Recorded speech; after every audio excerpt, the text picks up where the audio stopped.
Le plus important pour moi, c'est l'unité de l'opposition. Et j'ai œuvré pour ça. Aujourd'hui, il y a le rassemblement. C'est que nous cherchons.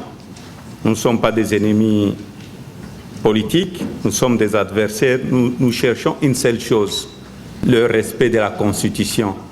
Il y a eu de millions et de millions de morts dans notre pays pour cette Constitution. Je crois qu'il est encore temps que le président Kabila puisse revenir à la raison. Merci beaucoup. Alors, M. Paliza, vous avez participé à cette rencontre. Qu'est-ce qui en est ressorti? Personnellement, je m'attendais à une prise de position très claire de la part de Moïse Katumbi. Je m'attendais qu'il dise que demain, il rentre au pays. Parce que la bataille se joue au pays, pas en Europe. Lui, il a été gouverneur, c'est un citoyen congolais, c'est un opposant congolais. Si il veut faire quelque chose sérieusement, il doit être au pays et lutter là-bas. J'ai peur que de nouveau, c'est la communauté internationale qui va décider, qui va gouverner le pays.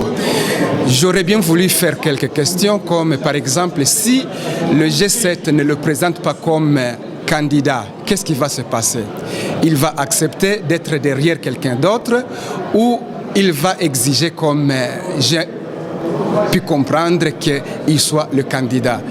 Donc, personnellement, je suis content qu'il y ait eu cette rencontre. Il n'y a pas eu le temps de poser beaucoup de questions.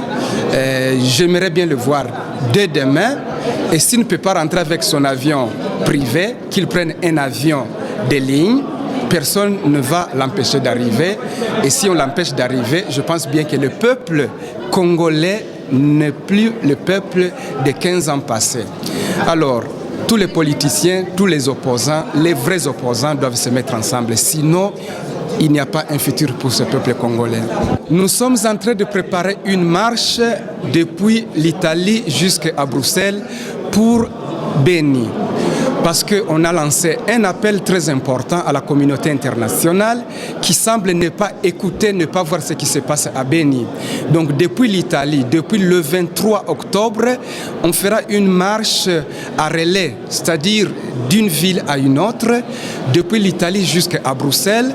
Et on a lancé un appel, il y a aussi la pétition sur Internet, mais surtout il y a cette marche pour rappeler la communauté internationale ce qui se passe au Congo. Alors, on pensait même aussi à une marche vers l'Afrique, mais ça a été renvoyé à l'année prochaine. Pour le moment, la question vraiment très importante est rappeler ce qui est en train de se passer sous silence et surtout sous silence du gouvernement congolais, de la communauté internationale, et faisons surtout noter que pendant qu'on massacre les gens à Beni, à moins de 800 mètres, il y a des positions de l'ONU qui pourraient intervenir. Voilà donc qui ne peut pas voyager avec un avion, s'il veut, il peut marcher avec nous. C'est une manière un peu métaphorique de dire, mais du moins la bataille est dure, mais comme on dit, la victoire est certes.